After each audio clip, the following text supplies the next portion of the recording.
So now that we're on wall framing, what I'm going to do is I'm going to show you the proper method of how to frame a wall. Very typical to how I would frame a wall in a regular house. I'm going to show you a few of the tips and tricks on how I would do it regularly, as well as some of the code requirements when we go to start building our walls.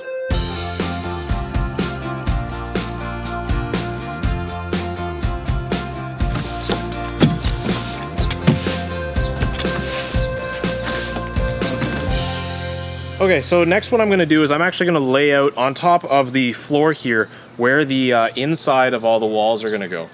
Now, you don't exactly need to do this on a shed because it's a smaller build. This is something I typically do more on a house frame construction. But what it'll allow me to do is I can actually stand the walls and attach them to the floor from the inside rather than trying to align it from the outside while holding onto the wall and doing some kind of acrobatic crazy thing. So what I'm going to do is I'm going to go to each corner here and I'm going to measure in the thickness of a 2x4. And the thickness of a 2x4 is not exactly 4 inches, it's actually 3.5 inches. So what I want to do is I actually want to create a crosshair here. And I'm going to create a crosshair in each one of these corners.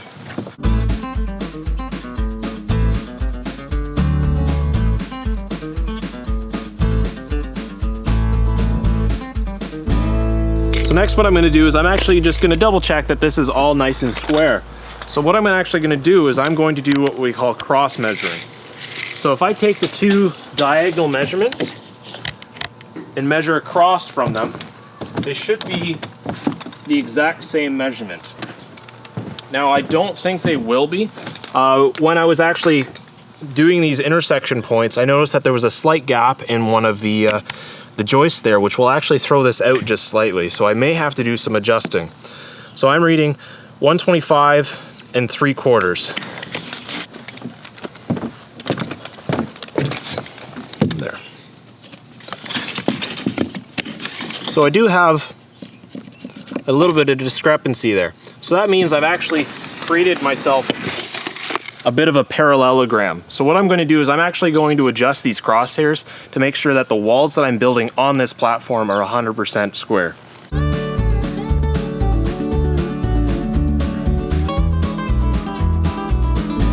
Basically, the whole object was kind of on a slight angle this direction.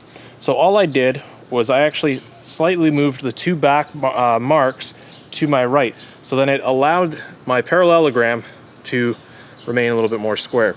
So now when I double checked the cross measure, rather than reading 25 3/4, I now read 25 7/8. And that actually is the exact same measurement from one direction as it is the other direction. So now what I'm going to do is I'm going to use my new crosshairs that I made to adjust for the parallelogram. And I'm going to snap my blue chalk all the way around the structure, making sure that my lines intersect those crosshairs that I created.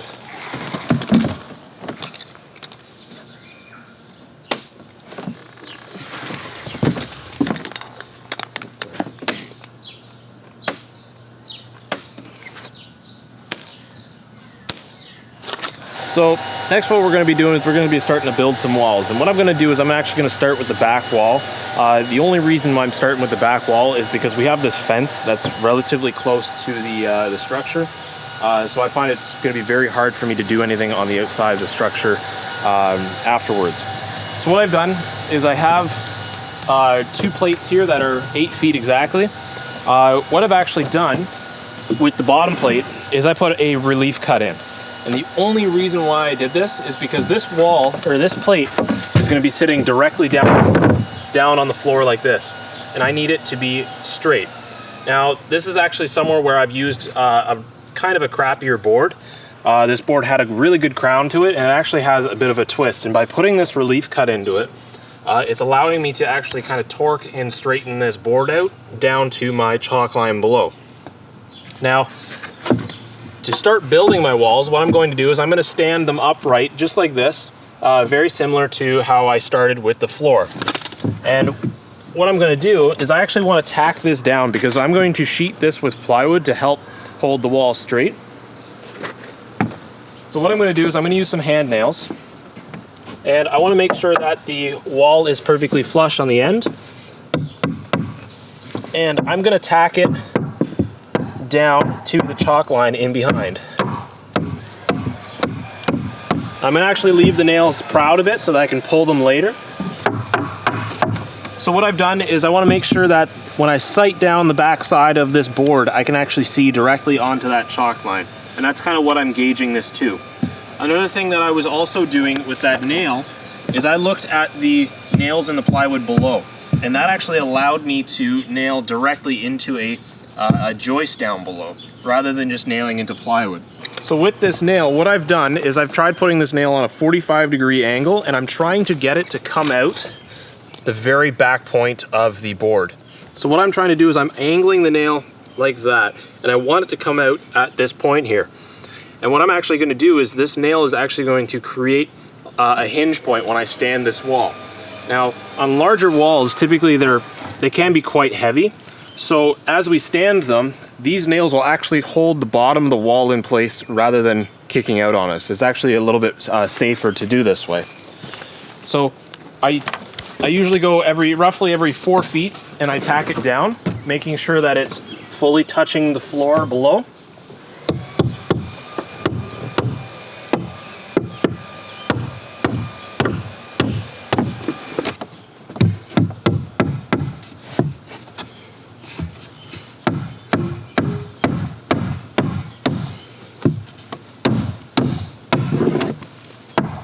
Once I have the bottom plate tacked on, what I do is I will sight my top plate. And for this, you want to use something that's pretty straight. So this board has a little bit too much of a crown for my liking. This is actually a super straight board. So what I'm going to do is I'm going to crown it upwards, and I want to stand it in line with the board that's already tacked down. Make sure it's nice and flush, and I will tack them together.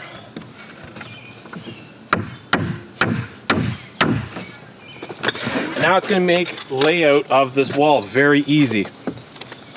So when I go to lay out this wall, if the joists below run the same direction as the wall, you want to try and make sure that the studs actually have direct bearing on the joists below.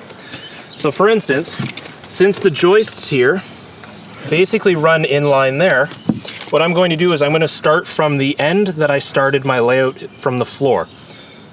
So I'm going to have a stud always on the end of the wall, but I'm going to continue with that 3/4 of an inch back from 16 inches all the way across. And notice how this layout here is actually directly above the joists below.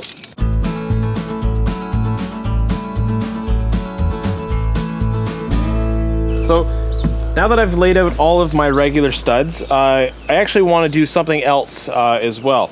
In the corners here, I want to actually create backing. So what I mean by that is when this next wall comes in, I want to make sure that there's something there to attach to. So when this wall comes in, this wall here is, the stud's going to basically sit right here, and it's actually not going to have anything on this side of the wall here to attach it to. So what I'm going to do is I'm going to indicate that I want what we call a flat stud, and I put D for down. So when I install this wall, I'm actually creating almost like an L. By doing this, I'm utilizing only 2 studs. And what I'll do is I'll nail these 2 studs together, creating that L corner. And it allows us to actually, if we were to insulate this, I can put insulation in behind this, as well as it gives us backing for any kind of interior finish. If we decide to drywall the inside of our walls, or if we decide to put plywood on the inside of the shed, it will allow us to have backing. Now, this is something that's very hard to visualize without actually seeing it up, so I will come back to this once the walls are up, and I'll point this out.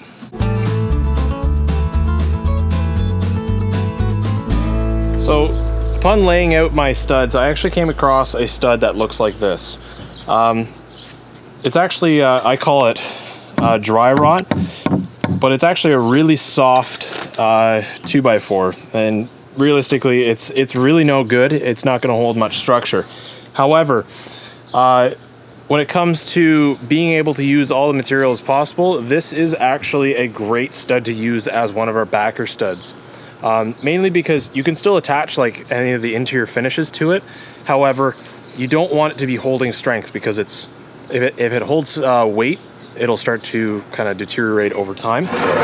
So this is where I would utilize it as one of those flat studs, or the corner studs, just for future reference. Also, what I've done too is I ordered what I call pre-cut studs. So these studs you can pick up from places like Turkstra, and they are pre-cut to 92 5/8 of an inch. And that measurement is so that with a double top plate and a single bottom plate, that the overall wall length ends up being 8 feet. Once all of your walls are laid out, you got all your joists in place, or not joists, your studs, sorry, in place. What I do is I take your top plate now, I'll detach it from the bottom, and without rotating it at all, what I'll do is I'll bring it up to the top and put it roughly in place. I kind of leave that for now, and I will start nailing from the bottom up. To use my time more efficiently, rather than nailing the end of one stud, running to the top, nailing the end of that stud, coming back and forth, there's a lot of walking that's involved with it. I know it sounds crazy, it's just a little distance, but when it comes to building, I've always tried to make my time as efficient as possible. So what I'm going to do is I'm going to nail all the bottoms off, and then I'm going to go across the top and nail all the tops off, and that makes the whole process go very fast.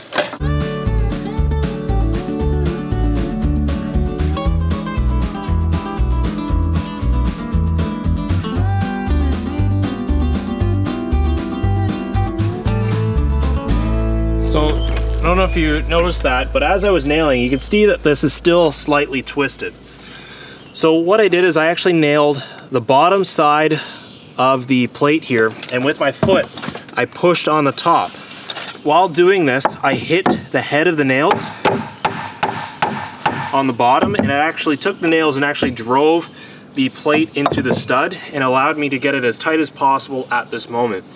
So right now that'll be good for now, mainly because the front here is nice and tight. And the reason why that's okay is because once the wall stands up, there'll be weight on the back of this, which will also help push this in a little bit tighter.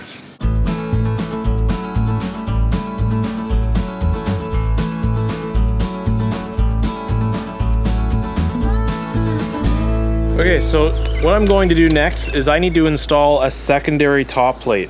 So this secondary top plate is actually going to help support the roof load above, as well as it'll help me tie the walls together. So because I ran this wall what we call long, I'm actually going to leave the top plate back a little bit.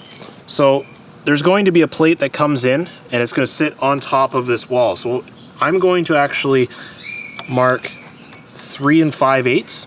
Even though the wall is 3.5 inches, I'm leaving 1/8 space to allow me to play with it a little bit. So I've marked 3 5/8 on the opposite side as well. And what I'm going to do is I'm going to hook my tape measure on that 3 5/8 mark.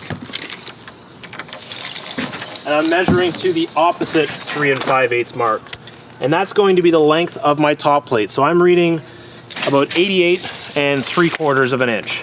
This guy here, you want to make sure that it's also very straight. So if you have something that has a good crown to it, do not use it for it.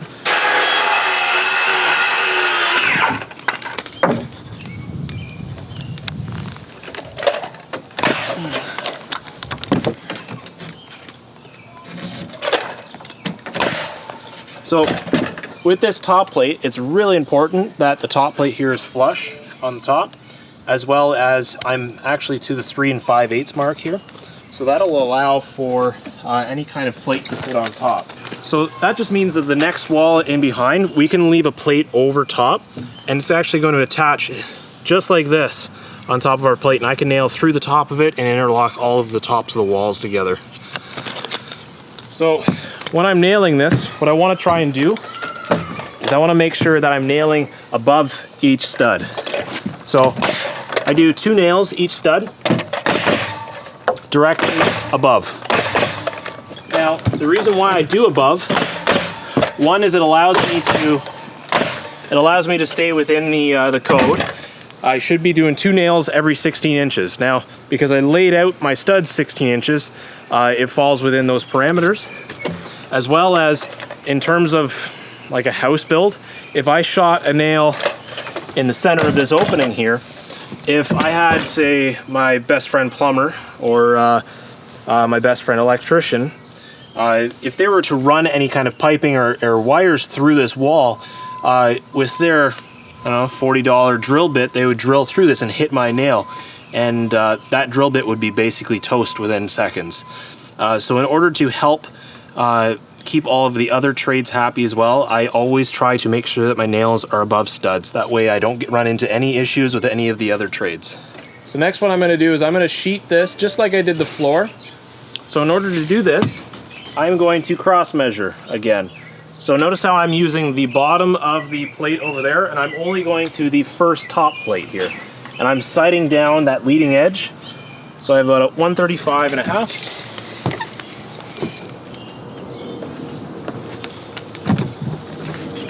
And I have 135 5/8. So that to me tells me that it needs to move back that way. So I got 135 9/16. And that is the halfway point between those two measurements. So if I always want to double check, it's very easy to double check it now because we haven't started installing anything. 135 9/16. So what I'm going to do here is I'm actually going to tack this down as well. It'll just help hold this wall nice and square while we install sheathing to it. So usually I end up tacking this through the very top so that I can pull the nail before I stand the wall, but because I can't actually nail it to anything, I have to nail it through the flat stud here.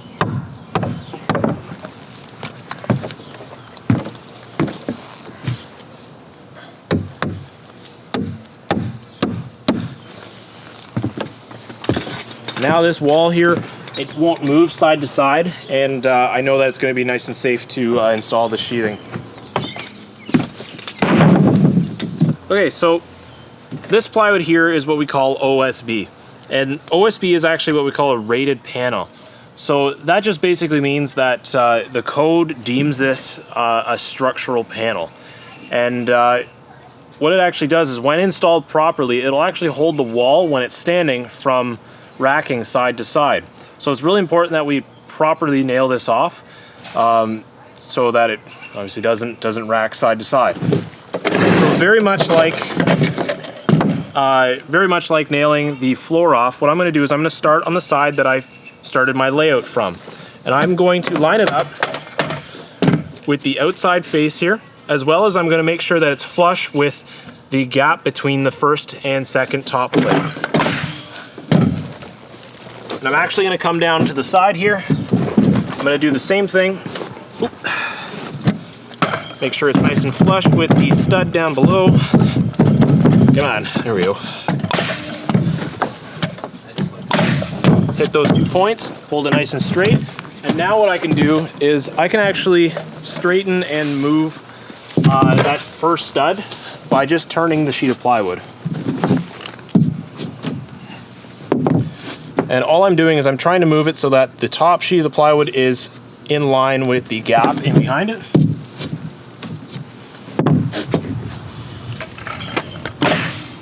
And then I'm just going to nail off in behind it here.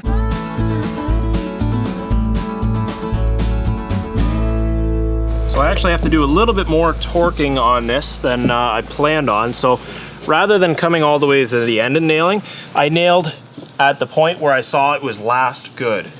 So now what I'm gonna do is I'm really gonna pull on this as hard as I can, see if I can move it.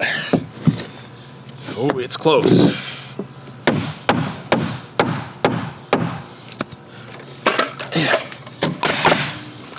And there we go.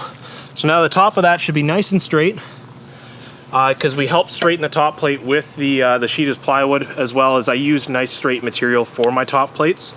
And then all I want to do is I just want to make sure that the end here is nice and flush, or at least if it's back slightly, it's the same reveal all the way down.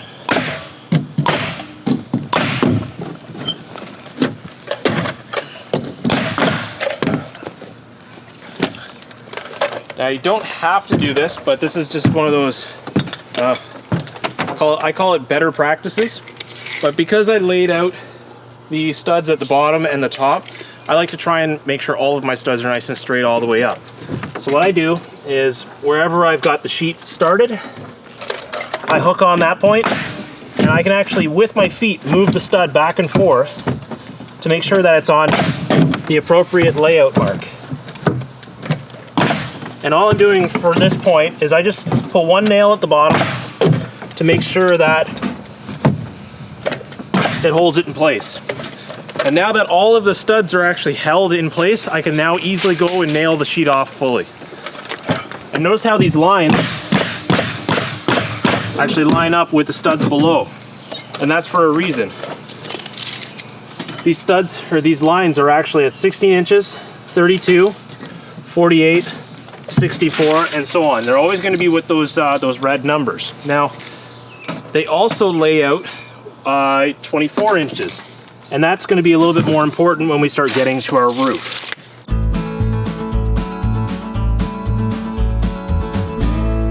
So this plywood actually, when we look at the back side of it, it actually has a smoother surface to it, as well as it has the most important point, this side down. So that basically means that this side of the panel has to go down and make contact with the framing below.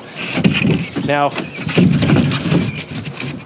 another way to think of this too is if you use this for sheathing a roof, the other side actually has a nice rough texture to it. It'll give you a lot more grip on a roof, whereas if you have a smooth surface, it's like a slip and slide. So that's kind of the way I try to remember it. Always have the rough side out.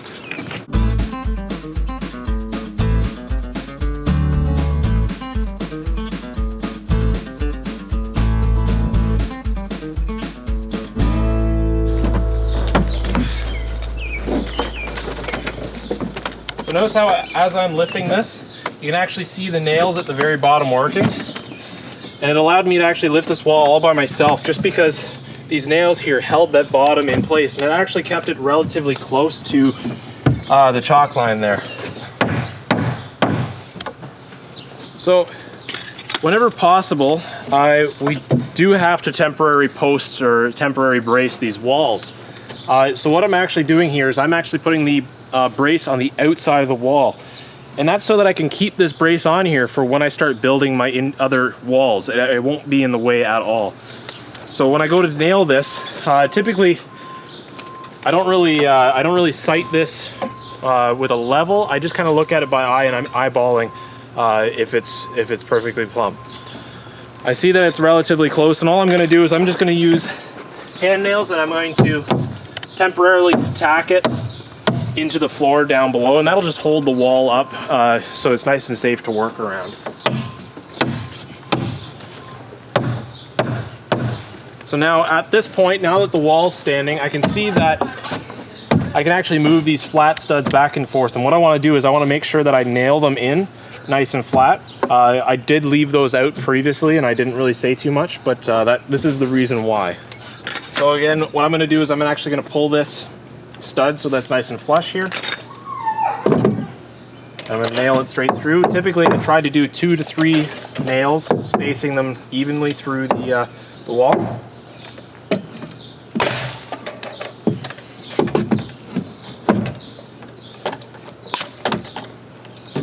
If you are nailing using a nail gun, this is probably one of the more dangerous things to do.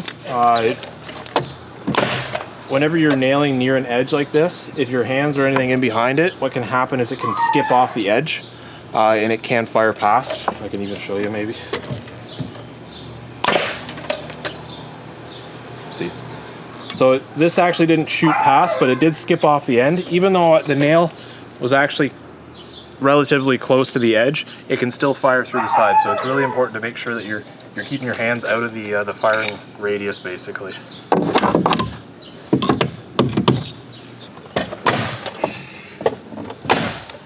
So this is actually the reason why I chalked the line on the floor previously. So now when I'm standing inside here, what I can do is I can actually hit this wall out to see if it's on that line. So just to double check to make sure that the wall hasn't moved side to side, I'm gonna make sure that I'm reading 3.5 inches to the line, which I do.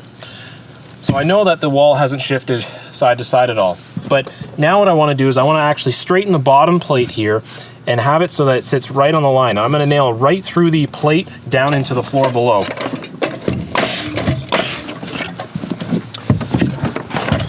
Now, see how it's not here on the line. I actually have to come towards me. Now, if you're in a situation, like I know this is definitely not a shed situation, but if you're in a situation where you can't actually go outside and hit the wall in, what you can do is you can take your hammer on that nail that we used before.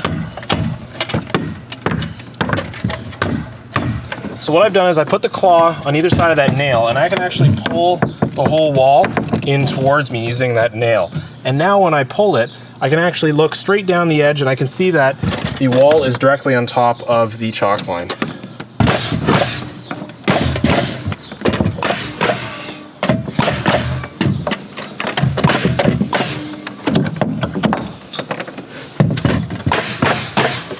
For the next step in our How to Build a Shed series, you can click the video thumbnail on your screen now or check the description below for links.